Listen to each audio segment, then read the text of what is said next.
हमने पूछा कांपते होठों से, क्या भाव चल रहा है रिश्तों का बाजारों में? दुकानदार ने कहा कि हुजूर कौन सा रिश्ता खरीदेंगे, हर रिश्ता बिक रहा है बाजारों में। कौन सा रिश्ता खरीदेंगे? माता पिता का रिश्ता, भाई बहन का रिश्ता, पति पत्नी का रिश्ता, इंसानियत का रिश्ता, प्रेम का रिश्ता, धर्म का रिश्ता, बताएं कौन सा रिश्ता खरीदेंगे आप? हम कुछ देर मौन रहे और हमने कहा कि दोस्ती के रिश्ते का क्या भाव है। हमने कहा कि दोस्ती के रिश्ते का क्या भाव है। दुकानदार ने नजरें झुकाई, आंखें भरी और उसने कहा हुजूर ये रिश्ता बिकाऊ रिश्ता नहीं हुआ करता है, ये रिश्ता बाजारों में नहीं बिका करता है, और जिस दिन ये रिश्ता बिक जाएगा उस दिन सारा संसार उजड़ जाएगा, ये जीने रहने लायक नहीं रह पाएगा। ध्यान रख, दोस्ती का रिश्ता कभी नहीं बिकता है। एकाकी जीवन कब तक जिएगा आदमी? किसी ना किसी साथी की जरूरत जरूर पड़ा करती है। जिंदगी में जीने के लिए एक साथी की जरूरत जरूर हुआ करती है,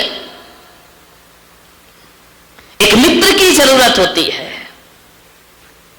जिंदगी के सफर में चलते चलते अचानक किसी मोड़ पर किसी अजनबी से मुलाकात हो जाती है और वो अजनबी इतना अपना लगने लगता है जितना शायद कभी अपने भी अपने नहीं लगते हैं। ध्यान रखो, दोस्ती का रिश्ता।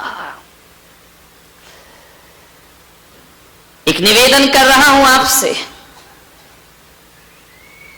दुनिया में 3 चीजें हैं। जिंदगी को जीने के लिए 3 लोगों की आवश्यकता पड़ती है। एक पत्नी की, पत्नी बिना जी नहीं सकते हो।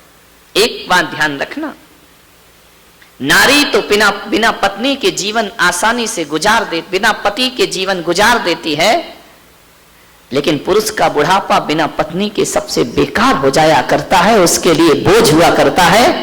बुढ़ापे में पुरुष बिना स्त्री के जी नहीं सकता है। एक पत्नी के रिश्ते की जरूरत होती है संसार में, इस दुनिया में। औलाद की जरूरत होती है इस दुनिया में। और एक रिश्ता और होता है, दोस्ती की जरूरत होती है इस दुनिया में हर व्यक्ति को। ध्यान रखना, मगर समझ लेना इन 3 रिश्तों को, बड़ी गहराई से समझना। अच्छी पत्नी का मिलना, अच्छे पुत्र का होना और अच्छे दोस्तों का मिलना, ये नसीब की बात हुआ करती है। ध्यान रखना, किस्मत वाला होता है जिसे अच्छी पत्नी प्राप्त हुआ करती है, किस्मत वाला होता है जिसकी संतान अच्छी हुआ करती है, और किस्मत वाला होता है जिसे अच्छी संगति प्राप्त हो जाया करती है। ये पुण्य का उदय। ताली बजा दो, अच्छी पत्नी बोल। नहीं, तुम बर्दाश्त नहीं है तुमको, है ना? ध्यान रखना, यानी आज तुम्हें मजा आ गया कि किस्मत वाले हम मिल गए हैं। ध्यान रखिए, धन्यवाद। किस्मत से मिलती है, नसीब से मिलती है अच्छी पत्नी, नसीब से होती है अच्छी औलाद, और नसीब से मिलते हैं अच्छे दोस्त हमारी जिंदगी में। ध्यान रखिए, मान्यवाद। पर एक बात थोड़ी मजे की है, पत्नी को लाने के लिए परिवार जिम्मेदार है। पत्नी कैसी हो इसका चयन परिवार करता है। ध्यान रखिए, पत्नी कैसी होना चाहिए हमारे हाथ में नहीं, ये परिवार और रिश्तों के हाथ में है। औलाद कैसी होना चाहिए ये भी हमारे हाथ में नहीं है, ये प्रकृति की देन है। ध्यान रखना, मुसलमान हो तो अल्लाह की देन है, हिंदू हो जैन हो तो प्रकृति की देन है। ध्यान रखिए,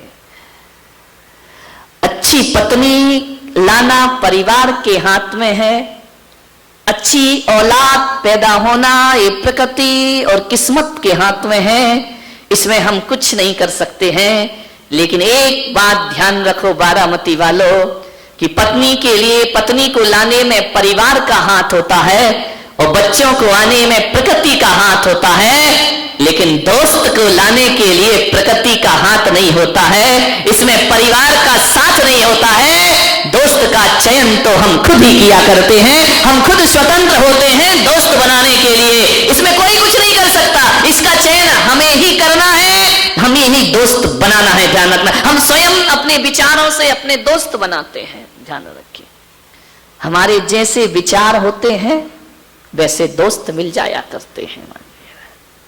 सोचना है, दोस्त का चयन बड़ी सोच समझ के करना।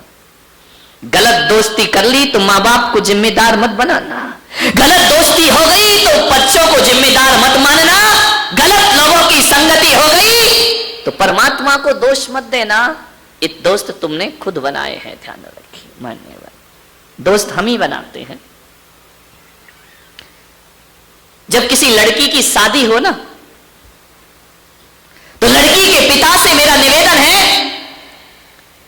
कि ये मत देखना कि लड़के का खानदान कैसा है, ये भी मत देखना कि लड़के के मां बाप कैसे हैं, और ये भी मत देखना कि लड़के का घर कैसा है, पैसा कितना कमाता है।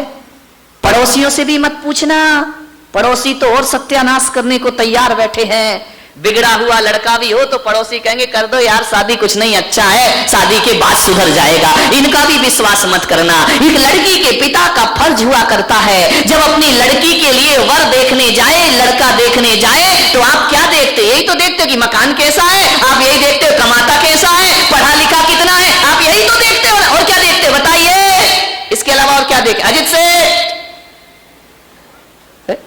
क्या एक लड़की की शादी करोगे, जमाल सेठ से पूछ लो, क्या करोगे बताइए? एक लड़की की जो शादी होगी क्या देखेंगे आप? मकान, दुकान, पैसा, पढ़ाई लिखाई, कितने भाई, कितने बहन, कितने रिश्ते, इसके अलावा और कुछ देखते हो तो बताओ मुझे। ध्यान रखिए, मैं आज आपको कह रहा हूं, हर लड़की के पिता से कह रहा हूं, यदि लड़की के लिए वर देखने जाओ तो मकान, दुकान, रुपया, पैसा बाद में देखना और पड़ोसियों से बाद में पूछना कि लड़का कैसा है। सबसे पहले लड़की के पिता को यह देखना चाहिए कि जिस लड़के से मैं अपनी बेटी की शादी के ख्वाब देख रहा हूं, मुझे धन दौलत या परिवार नहीं देखना, मुझे देखना है उस बच्चों की, उस लड़के की संगति कैसी है, उसका दोस्त कैसा है, उसका मित्र कैसा है। एक बात याद रखना, कोई जरूरी नहीं है कि अच्छे माँ बाप की अच्छी औलाद हो। माँ बाप को देखकर लड़के का निर्णय मत ले लेना, दुकान को देखकर लड़के का निर्णय मत ले लेना। एक बात याद रखना, सबसे पहले देखना चाहिए उस लड़के के दोस्त कैसे हैं, क्योंकि हकीकत तो यही है, जैसे मित्र होते हैं वैसा ही चरित्र हुआ करता है, जैसे दोस्त होंगे वैसे लड़के। बार-बार लाइट क्या हो रहा है, सही करिए इसको, बंद चालू हो रही, समझ आ रहा है? इलेक्ट्रिशियन कौन है? लाइट को सही करिए। हो गया, हो गया, बैठो, तुम्हारे उठते ही धरती हिल जाती है भाई।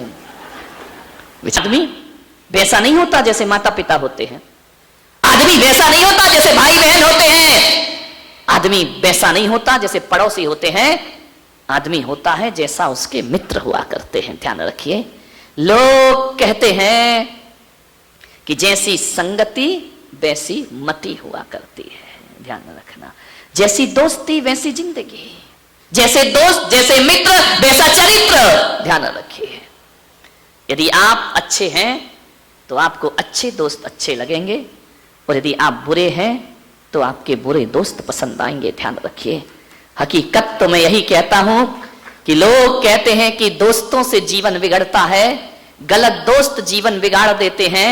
ये भी कहीं तक कुछ हद तक सच है, लेकिन मैं पुलक सागर कहता हूं कि दोस्त किसी को गलत नहीं मिलते, दोस्त किसी को अच्छे नहीं मिलते। जब हम अच्छे होते हैं तो अच्छे दोस्त खुद तलाश लिया करते हैं, और जब बुरे होते हैं तो बुरे दोस्त। जो आदमी बुरा है, जिसके संस्कार बुरे हैं, जिसका स्वभाव बुरा है, वो अच्छे लोगों के साथ ना उठ सकता है, ना बैठ सकता है, ना रह सकता है। लोग कहते हैं कि फलाने लड़के ने मेरे लड़के को बिगाड़ दिया। अरे किसी का लड़का किसी के लड़के को नहीं बिगाड़ता, ये मान लीजिए कि मेरा ही लड़का बिगड़ा है, तब तो बिगड़ों की संगति कर सुधरा होता तो अच्छे लोगों की संगति नहीं करता। ध्यान रखिए, आप जैसे होते हैं वैसे ही मित्र चाहते हैं। आपकी दोस्ती खास किससे होती है? जिससे अपने विचार मिलते हैं, जिससे अपनी सोच मिलती है, जिससे अपने थॉट मिला करते हैं, जिससे अपनी थिंकिंग मिला करती है, उससे दोस्ती हुआ करती है। और जिससे विचार नहीं मिलते हैं, दोस्ती को टूटने में ज्यादा टाइम नहीं लगा करता। ध्यान रखिए, आप किन के साथ उठ रहे हैं, बैठ रहे हैं, खा रहे हैं, पी रहे हैं, ये आपके स्वभाव का पता पड़ा करता है। आज बारामती वालों पता चल गया, लड़कियां जवान हो रही हैं, बड़ी हो रही हैं, पहले किसको देखना? उस लड़के की संगति कैसी है। ध्यान रखिए, बड़ी सावधानी से करना दोस्त का चयन, पत्नी का चयन बड़ी सावधानी से करना। एक गड़बड़ आ गई, पूरे परिवार को तहस नहस कर देगी। ध्यान रखिए, जिंदगी भर का फैसला है। अपने पास वो लफड़ा तो है नहीं कि तलाक तलाक और छुट्टी पाई दूसरी आई है। यहां तो एक आ गई तो उसके साथ जिंदगी गुजारना है। ये तो भारतीय संस्कृति और हिंदू और जैन संस्कृति है, जहां एक बार यदि किसी से फेरे डल जाएं तो एक जन्म की बात छोड़ो, 7 जन्म की कसमें खा लिया करते हैं कि 7 जन्म हमारा और तुम्हारा। कौन बोली बारामती की महिला कि हमारा तो ये 7वां ही हो भगवान, अगला ना मिले इसके साथ। हमारे देश की संस्कृति, हमारे देश की सभ्यता है, यहाँ पति पत्नी में झगड़ा भी हो जाता है, लड़ाई हो जाती है, एक शादी होती है, परिक्रमा लगती है, उस समय कह लेते कि 7 जन्म हम तुम्हारे हो गए, तुम हमारे हो। लड़ाई भी हो जाए ना तो मालूम है हमारे देश की नारी क्या बोलती है कि ध्यान रख, तू इतना झगड़ता है, इतना मुझे परेशान करता है, ध्यान रखना अगले जन्म में मैं पति बनूंगी, तू पत्नी बनना, यानी जोड़ी यही रहेगी। ध्यान रखना, सिस्टम बदल जाएगा लेकिन जोड़ी कौन बोला? रब ने बना दी जोड़ी। ध्यान,